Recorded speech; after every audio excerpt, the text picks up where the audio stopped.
তিন ধরনের ব্যক্তির জন্য জান্নাত হারাম। অর্থাৎ দেখতে মুসলমান হলেও গায়ে পাঞ্জাবি টুপি পরা থাকলেও পুরোপুরি দেখতে মুসলমান, কিন্তু আল্লাহ তাআলা বলেন তিন প্রকারের মানুষ এমন রয়েছে যাদের জন্য জান্নাত হারাম। এটা রাসূল সাল্লাল্লাহু আলাইহি ওয়াসাল্লামের হাদিসে বর্ণিত। এখন এই তিন ধরনের মানুষ কে কে, আমি আছি কিনা, আপনি আছেন কিনা সেটা জানা উচিত কিনা। যদি উচিত মনে হয় তাহলে গুরুত্বপূর্ণ বিষয় মনে করে পুরো ভিডিওটা দেখবেন এবং যদি ভালো লাগে অপরের নিকট শেয়ার করবেন, যাতে ওই ভাইও এই তিন ধরনের ব্যক্তি থেকে দূরে থাকতে পারে। 1 নাম্বার, মদখোর, নেশাখোর। আল্লাহ বলেন, হে রাসূল আপনি বলে দিন যারা নেশাখোর, মদখোর, তাদের জন্য জান্নাত আমি হারাম করে দিয়েছি। অর্থাৎ যে মদ খায় শুধু সে নয়, যে বিক্রি করে সেও। কারণ খারাপ কাজে সহায়তা করা খারাপ কাজের মতোই। তো যে ব্যক্তি মদ খায় সে মদখোর, কিন্তু যে ব্যক্তি বিক্রি করে সে যদি বিক্রি না করতো তাহলে মদ খেতে পারতো না। এই জন্য সে মদ বিক্রি করে সহায়তা করেছে, এই জন্য সে মদখোরের পাল্লায় পড়ে গিয়েছে। এই জন্য যারা মদ বিক্রি করে, গাঁজা বিক্রি করে, বাবা, ডাল, এই জাতীয় যত আছে, পেন্সি, যত নেশাদ্রব্য বস্তু আছে, এই সকল নেশাদ্রব্য বস্তু যারা পান করবে এবং বিক্রি করবে তাদের জন্য জান্নাত হারাম হয়ে যাবে। 2, যারা মা বাবার অবাধ্য।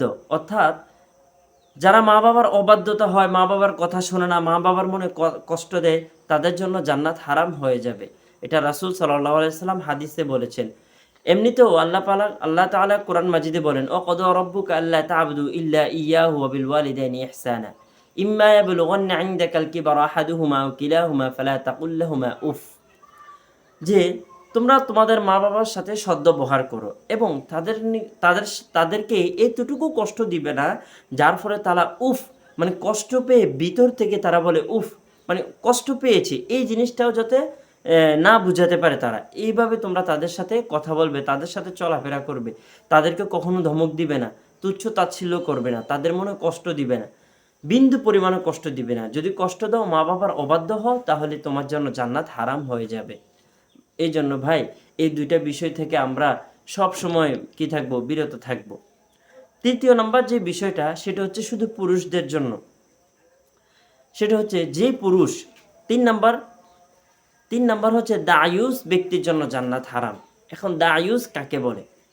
দায়ুস বলা হয় ওই পুরুষকে যে তার পরিবার পরিজনের, স্ত্রী, সন্তান, মানে তার পরিবারের যতজন লোক আছে তাদেরকে অশ্লীল, বেহায়াপনা, খারাপ কাজ থেকে বিরত থাকতে নিষেধ করে নেয় এবং খারাপ কাজ করার জন্য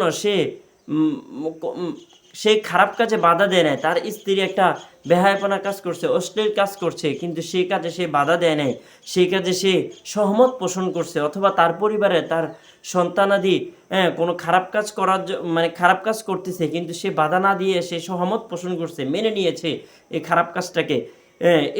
ওই পুরুষটাকে দায়ুস বলা হয়। আর এই দায়ুস ব্যক্তির জন্য জান্নাত হারাম হয়ে যাবে।